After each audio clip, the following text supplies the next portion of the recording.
finally have AgroLiquid on here. I'm excited on the Next Gen podcast. So this is like the 16th episode, so it took you long enough, Reid. But Yeah, I'm sorry. I'll claim delinquency there. No problem. what are you like traveling 4 days a week typically? And As much as I possibly can. Of course, we're kind of rolling up or wrapping up planting season here, and I like to stay out of guys' hair as best as I can. I know that y'all have a few things to do every day around that time of year, so I try to stay out of your hair. But yeah, I've been on the road quite a bit this year for sure. yeah, so I guess a little bit of a brief introduction on to AgroLiquid. I guess I've worked with AgroLiquid now for 15 years, I think. I actually started working with AgroLiquid and got familiar with their products and the company when I was working with my dad in Sydney. And I mean, he started selling AgroLiquid products in his custom application business. I want to say clear back in like 2007, 2008. Yeah, that sounds about right. Yeah. When I was running a sprayer for him for 4 years, got very familiar with the products and really learned a lot about the company and the culture you guys have. And the biggest thing was, at first, you're a little bit hesitant because whenever you hear these companies like apply less, get more, you're like, ooh, okay. So we're talking high efficiency products, and there's, I'm sure you come across it too. Talking with farmers, it's like we're a little nervous about doing that.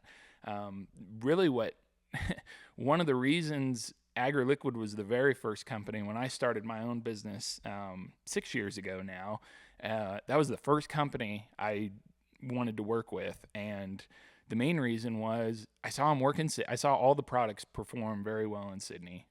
We did a lot of different side-by-sides up there with synthetic fertilizers and really seeing the benefits of not just the crop safety, but tank compatibility and really the technology that AgroLiquid has with the flavanol polymer technology or Nutriq technology now. So it was one of the first companies I worked with when I started my own business here in Ray, Eckley, Yuma area, Colorado, and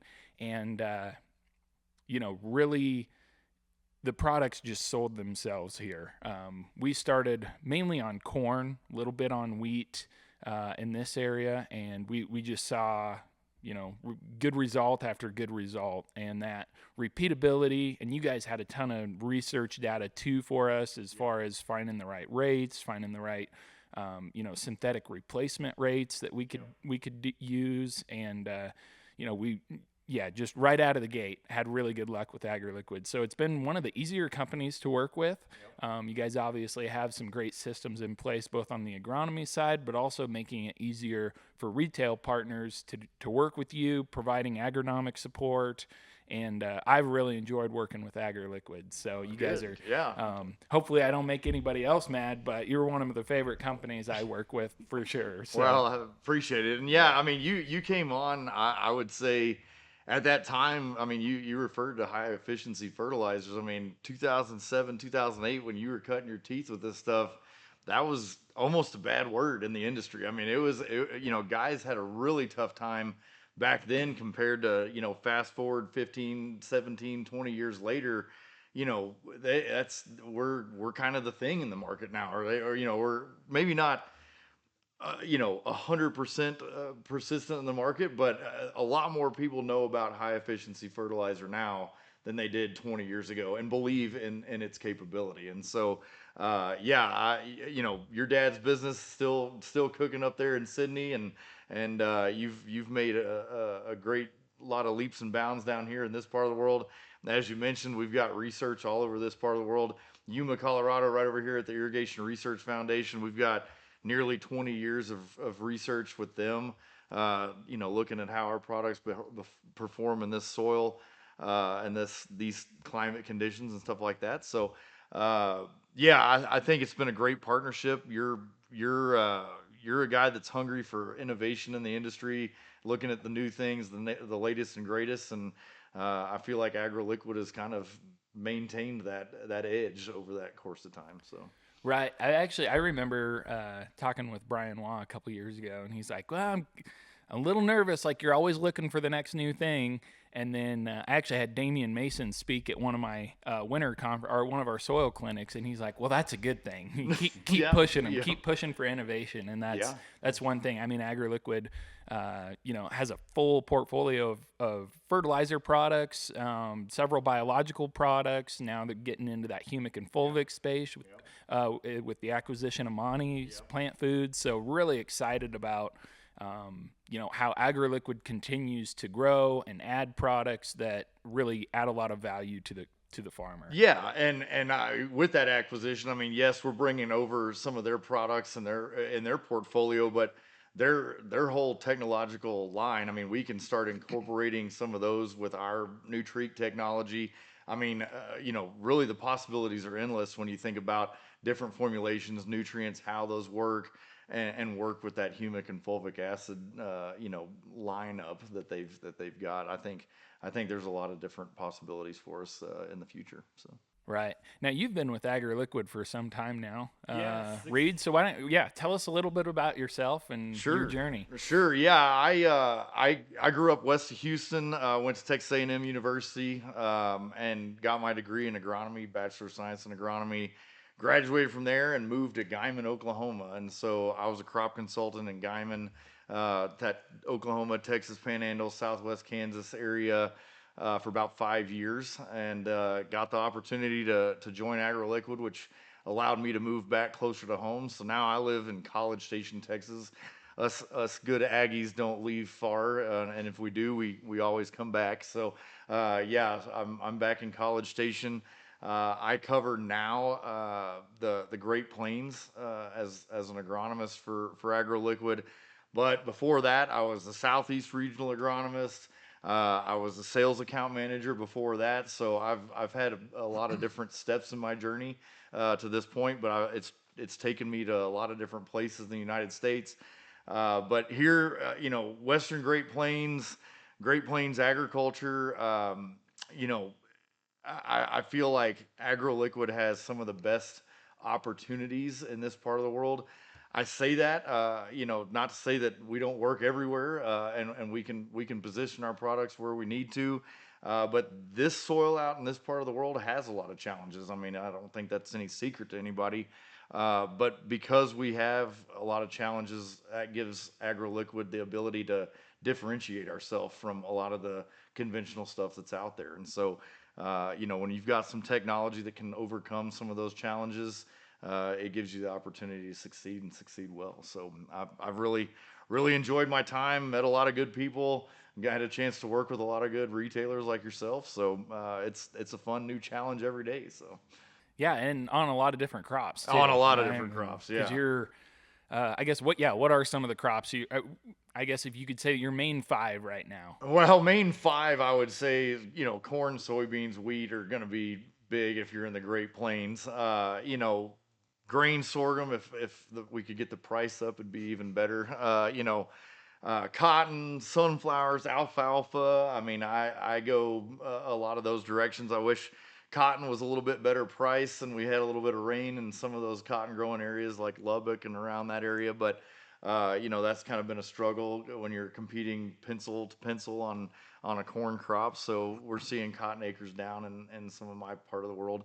But yeah, I mean, golly, I go all the way, pulse crops up in the Dakotas, sugar beets. Yeah, I see quite a bit. I got even citrus down in South Texas, so vegetables, yeah, whatever. If you can name it, I've probably seen it growing at some point in my career at AgroLiquid.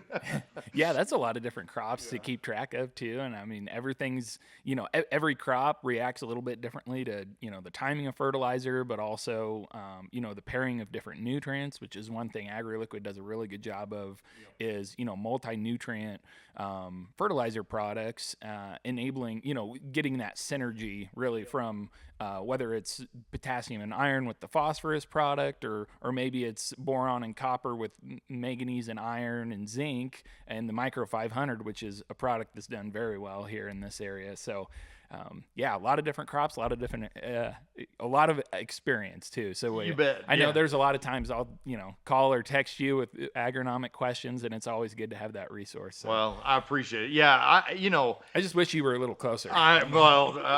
agreed, agreed. Yeah, the fun part about this job, and I mean, definitely AgroLiquid has the technology out there, and I feel like we're top of the game as far as that Nutriq technology in the industry. But when you're thinking about really any product, and I don't care what it is, I mean, every product that's out there on the market has its fit in the market, but it's about positioning that product in a situation that it can succeed. And you mentioned that I've got a lot of different crops, which means that I've got a lot of different cultural practices. I mean, there's guys that are injecting fertilizer into water on specialty crops. I mean, we're injecting fertilizer into pivot irrigation here. Matching up those timings with how we're putting this stuff out. Where we're putting. Kind of doing that 4 R's thing: right timing, right placement, all that. Getting all those variables into the box and then picking the right technology to match all that. It's a fun challenge, and the vast geography and the vast amount of crops that I deal with, it makes every day kind of a new fun challenge for that. So it's been a good journey. Yeah. What about you, James? I guess you've been with AgroLiquid now for a year. Yep, for a year. Yeah, I grew up in Brighton, Colorado. Went to CSU, got my agronomy degree. Moved out to Imperial, Nebraska to scout fields for Silvertech. Did that for 12 years, and then got an opportunity to go to Gar Seeds as a sales rep, and then did that. And then when Syngenta did their integration deal, I decided to become one of their they called them area service agronomist.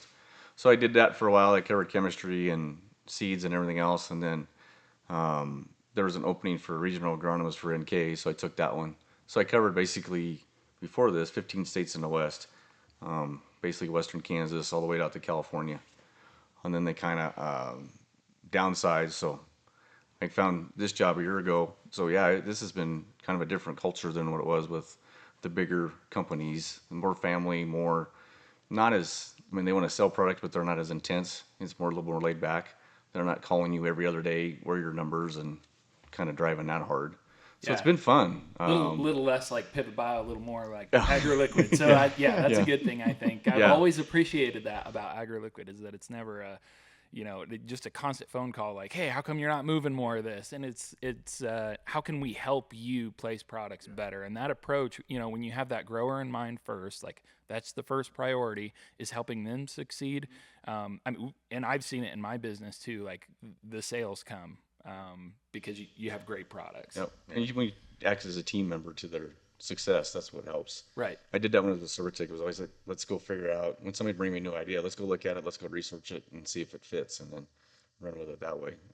But yeah, I covered a diversity of crops too, and had to deal with stuff out in California with the different regulations, which is just crazy. So shrinking the territory has been kind of nice, because I've been home a little more.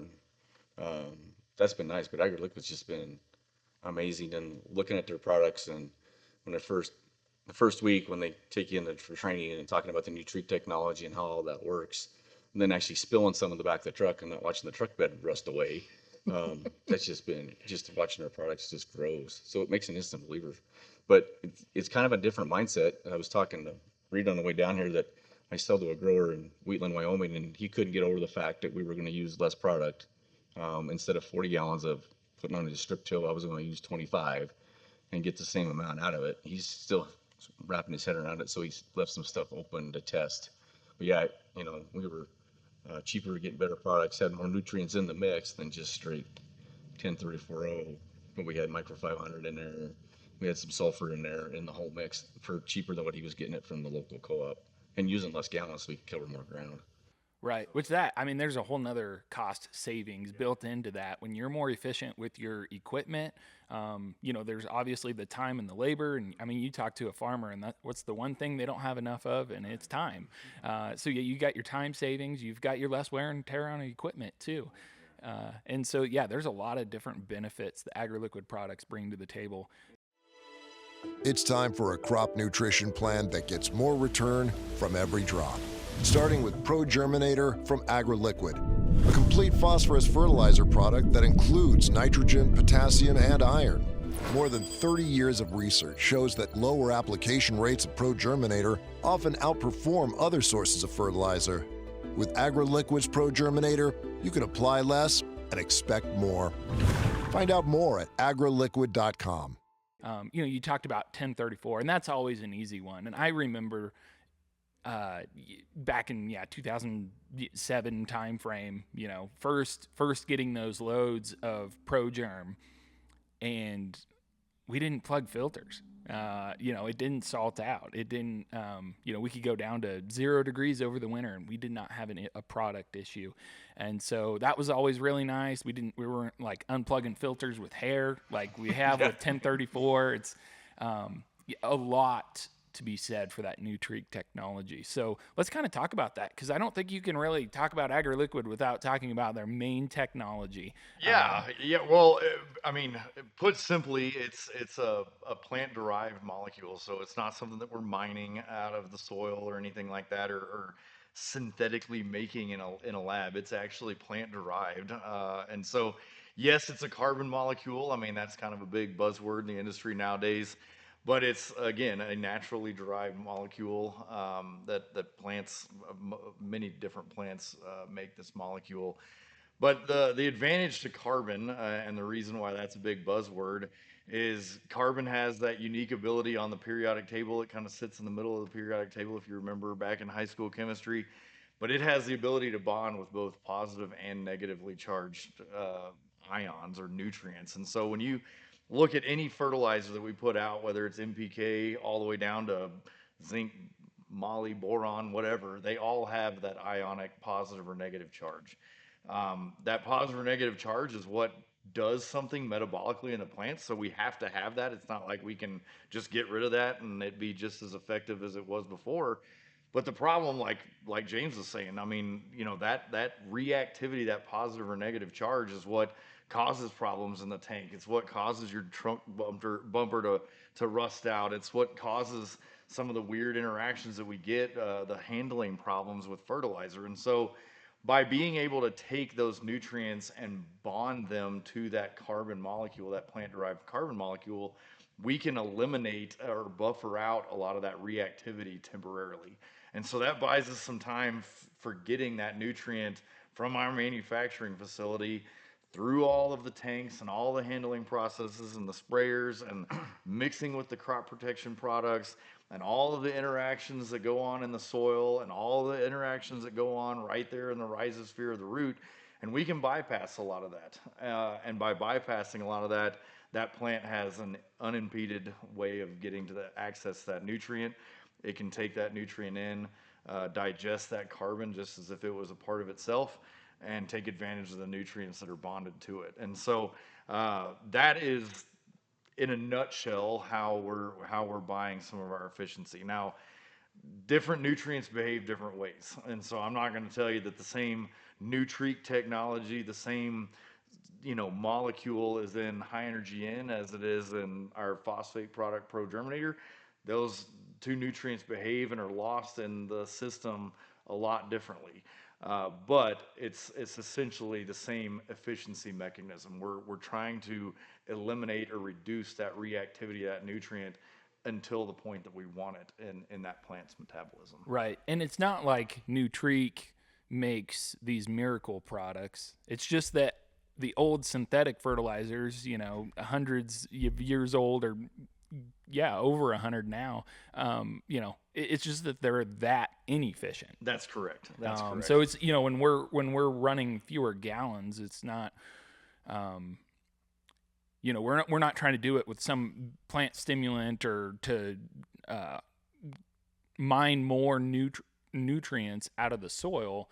We're just getting all the fertilizer we're applying, or close to it, 95%. Yep. Of what we're applying into the plant. Whereas with 1034, you've got a 2 to 3 week time frame, and then that phosphorus, what's not into the plant, is going to be locked up in the soil. So keeping that phosphorus unlocked has been one of the reasons I think that product has been one of our best performers in our area. Well, and like I said, I mean, it's no secret that we're not sitting in central Iowa or Illinois here in this part of the world. And I mean, you know, even they are going to have some inefficiency due to just imbalances in the soil. But when you get out here on some of this tougher ground, the nutrient imbalances, the cation exchange imbalances, base saturation imbalances that we've got out in the soil here really magnify that inefficiency when it comes to a nutrient like phosphorus. And so, you know, it's pretty widespread news now that, you know,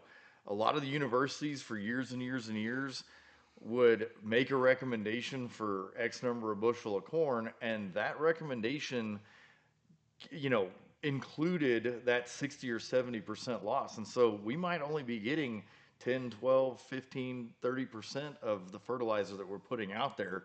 And so if we can do something about that and keep that inefficiency from occurring, that's where, like James was talking about, the rate reductions that we can get away with and still provide that crop with the nutrients it needs are pretty dramatic and can lead to a lot of efficiency in a guy's operation from that standpoint.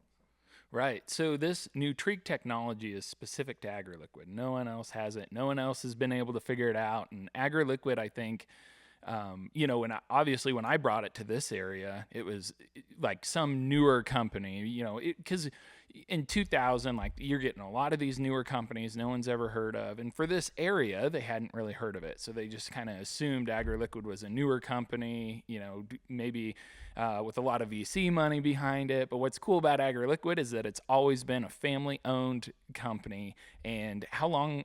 42 years? 43? Yep, like 42. So I'm 42, and it was actually it was incorporated in April '83, and that's when our CEO was born. Yeah, they had a lot of things going on. The Bancroft family did back in April of 1983. But yeah, that's how I can remember it. Is I was August '83 baby, so we're the same age there. But yeah, family-owned company. You asked about, you know, nobody else has this technology. We don't patent the product because we don't want there to be a lifespan on that technology.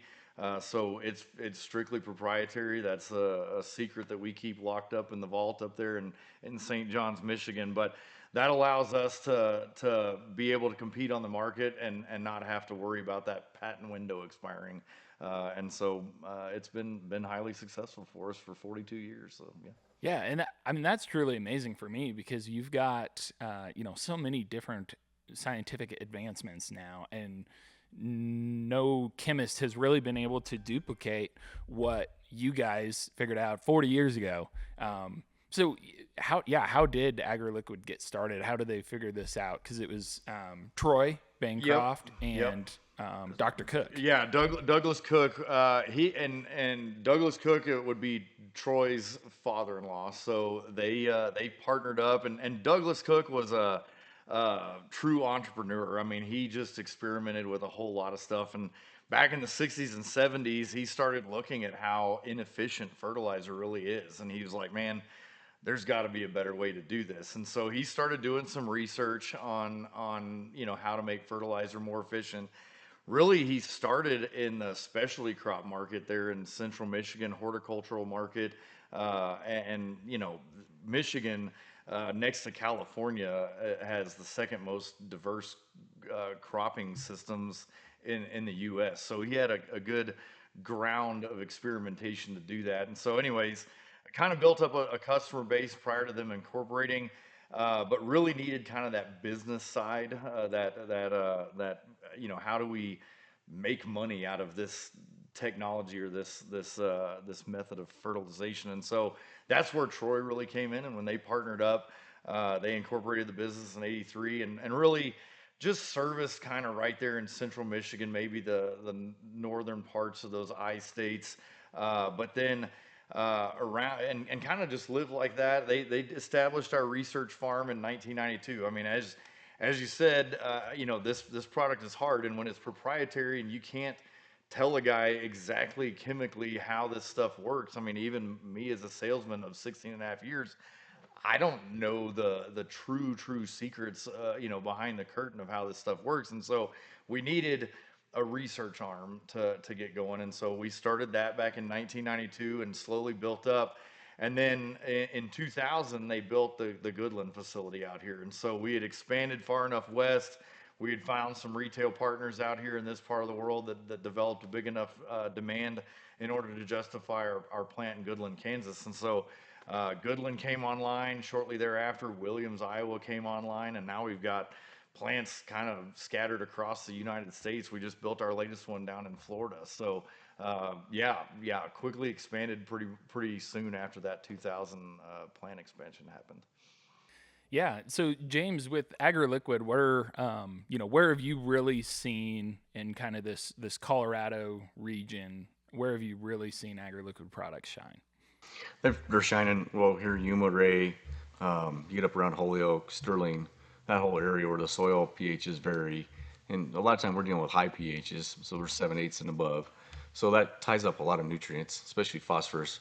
So they're really working there. In the alfalfa market, we're seeing some big gains just doing in between, because the potash, the potassium load on alfalfa is just amazing. You got to put a bunch on, and so just have the efficiencies that way. Be able to put stuff to the pivot. You never been able to put a phosphorus product through the pivot before in this world, because it just plugs every nozzle there is. Right. And having ProGerm be able to do that. I'm expanding further west down in the San Luis Valley, working with the potato guys there. And the soils that are just, you're dealing with 8.3s, 8.5s, and things like that. So the ProGerm is working real there. They're only putting on 50 gallons of the starter mix, and we're going to be able to back that off to 20-25 so they can cover more ground that way. And then again, their calcium's so high in that pivot water, in their water table there, they've never been able to inject phosphorus products through the pivot. So we're going to run it through there on their alfalfa. Where this year with the drought being short on water, they don't know if they'll get 3 cuttings or 2 or 1. So we're just going to feed the crop. And if they can get 3, we're going to feed it again. For sure they can get 2. If they can push it to 3, we're going to feed it as we grow. Next Gen Fertilizers is introducing SeedLink, the game-changing planter box product that's revolutionizing corn planter box products. SeedLink delivers uniform emergence like never before, so every seed gets the perfect start. It's packed with phosphorus, humic and fulvic acids, amino acids, and beneficial biology. And the best part, SeedLink is half the cost of most of the other competitive products, even with more in it. We're not just applying biology here, we're actually applying biology with a food source. Use SeedLink on your corn today and get better emergence, better results, and all for a better price. Yeah, and it's hard to fertilize alfalfa because it's not like you can go in there and band in season like you can in corn. You can't side dress, you can't wide drop. It really is a lot of the management around alfalfa. I think typically was apply a bunch before you plant your stand, work it in, incorporate it, and then hopefully in that the lifespan of that alfalfa, most of it gets into the plant and unlocks. So it's really the compatibility and just the easy usability of the AgroLiquid products allow you to foliar feed alfalfa, and that's actually one of the first things I did when I started in this area was alfalfa trials. And I remember being out there with Danny Titus and a little, I think it was like a little red Kubota tractor, and doing alfalfa trials where we'd bag it and weigh it. And we were seeing anywhere from like 0.2 to 0.3 ton advantage per cutting. So yeah, if you're getting 3 cuttings, we were able to add phosphorus and sulfur and potassium, foliar, and yeah, we were able to add, in the areas where we were getting 4 cuttings, I mean, we were over a ton advantage with that. That adds up. And the feed quality. The feed quality too was definitely saw some advantages there on digestible fiber, which is big, especially with some of the dairies around here that they've really they've really focused on the nutrient density of that forage and wanting their cows to produce the most milk. So whatever they can do to ensure consistent high feed quality is worth a lot to them too. Yeah, so. Dan Peterson, our agronomist, he just retired here a year or so ago. He did a lot of work on alfalfa through that testing like you were talking about with Danny, and yeah, you know, figured out milk per acre. I mean, all the way down, through the cow, like what that would be, and saw big gains in what, our milk per acre would be based off of an alfalfa yield. So it was pretty interesting for sure. So. Yeah. And a lot of those growers are getting paid to sell them to the dairy. They're getting paid off feed quality. They're not getting paid off of tons. They get a Right. bonus for feed quality. Right. Right. So yeah. Yeah, it's almost like a protein incentive or protein bonus like in wheat, which we've seen that as well. Adding or spacing out some nitrogen products from AgroLiquid. High end's one of those where you got a slow release, and when you can top dress your wheat in March with that, have very little leaf burn because again that nitrogen's not near as hot with with AgroLiquid's technology in it, and get that slow nitrogen feed for that wheat, well into grain fill even. So a lot of benefits. Obviously going to take multiple episodes to get through, all the technology and all the products that AgroLiquid offers, and how they do kind of fit here in the Nebraska, Kansas, Colorado area that I have a lot of experience in. So, we talked about efficiency, and I think one of the important things too is that we're not mining soil. What we're doing is we're getting more of those dollars invested to actually get into the plant. And we've seen this with, just years and years of co-op recommendations of, yep, let's throw 20 gallon of 1034 in the strip till. And our P1 on our soil samples never changes, but our P2 on a lot of these fields that, that I'm an agronomist for now, that P2 would just slowly climb. And we've seen it with manure too. And I love manure. I mean, I'm still convinced manure is the best form of fertilizer there is. I won't argue. But there also comes a time where, when that plant needs a nutrient, it's got to be able to access it in the soil. You've got to be able to get that nutrient into the plant. And now we're in a pretty tough ag economic time right now. I mean, we've got less than $4 corn, maybe a little over $4 depending on the basis. And if we're going to be throwing 60 to 80 pounds of phosphorus out there, that you need to make sure it's getting into the plant, because you got to have a good ROI on that fertilizer investment. And that's one of the things that in your research that AgroLiquid has always been really focused on. It's like not just can we get 2 or 3 bushel bumps, because if you apply enough of something, whatever type of product it is, you're going to be able to get a yield increase. But can you do it economically? Can you do it and still make more money, put more money back in that farmer's pocket? And that's really what AgroLiquid is focused on with that research farm, which is now over 1,000 acres. Yeah, we've got 1,100 acres, I believe. We're acquiring land. It seems like yearly at this point, but 1,100 acres, and then we've got, as I mentioned, Irrigation Research Foundation just right down the road.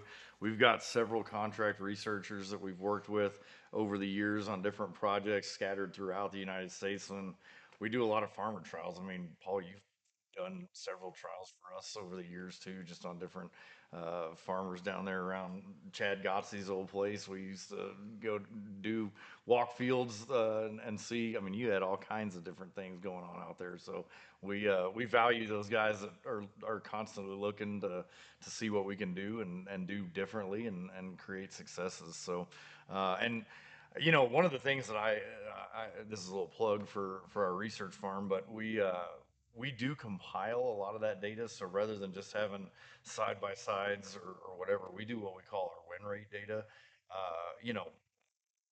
In the industry, it's hard to go to a grower meeting and not see, some research slides where, you know, whatever company's talking is going to win 100% of the time. And in agriculture, that just isn't reality. I mean, I wish I could say we could win all the time, but we do want to bring, reliable information to a grower. And so we've compiled our win rate data, which basically, says like, hey, if you apply this product, we're seeing maybe a 85 or 90%, yield advantage, 85% or 90% of the time. But economics, we might see 82% of the time. It might not be 100%, but I can tell you, if I go to the roulette wheel in Vegas and you can tell me I win 80 or 82% of the time, I'm still betting on that number, whatever it is, And so, Yeah. that's the kind of real world, information we want to bring to the grower. We want to be as honest as we possibly can. We know that farming is a multivariable type science, and so, and we're just one of those variables. But the best information we can bring to a grower is how much success can we bring to them over a period of time and sustain that success. I mean, we don't just want to be here year one, year two. We want to be here for 10 years, and so we've done those studies too to make sure that we're not just telling the guys what's best for them this year. It's for the life of his farm. So Right. No, well, and the win rate and the ROI, that economic win rate, that's a really good thing to look at, because you need to know that number, what pays at what, price that commodity or whatever that crop is that you're using the products on. In the good years, when it's easy to throw excess fertilizer out there, because now in a time like this, you don't want to cut back on something that's actually working, That's something right. that actually That's right. still has an ROI at 390 corn. So the other cool thing about Michigan and the research farm there, which at first, when I first heard about it, I'm like, okay, that's Michigan. Like, that's not very relatable. But then your guys' research farm, you have many different crops there. Yeah. But even the soil type and the soil variability in Michigan on the research farm's amazing. I mean, you go all the way up to like over 20 CEC, all the way down to 3 CEC. Yep. And when I learned that, I'm like, okay, I can work with this, because North Array, I mean, we've got some sands that are 3 CEC, and north of Yuma and in Fort Morgan, we've got 25 CEC soils. So a lot of different soil variability out there, and I think it's cool that you guys are able to do that research on soil type as well.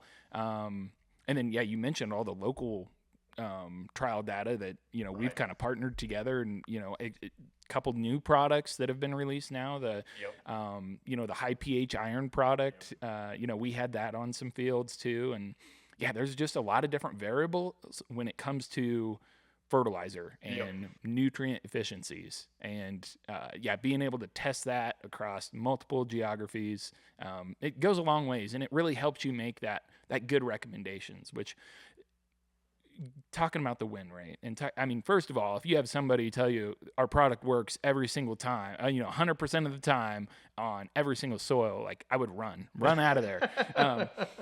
Nothing's 100% win rate, and we know that even with AgroLiquid products, nothing's 100% win rate. But we can, and you guys have all your research too, published, which I'll put the link down here in the description. Yeah. But you can type in there, okay, sulfur at Y drop timing on corn with 240 bushel yield goal. I mean, you can get it down to the nitty gritty, right? That's right. And you can say, okay, I've got a 90% chance of this paying of my fertilizer investment, providing me a good economic return, and being able to compile a database like that goes a long ways, and it helps me have a lot more confidence in my recommendations to guys when I can say, we've done it before. Right. I've seen it.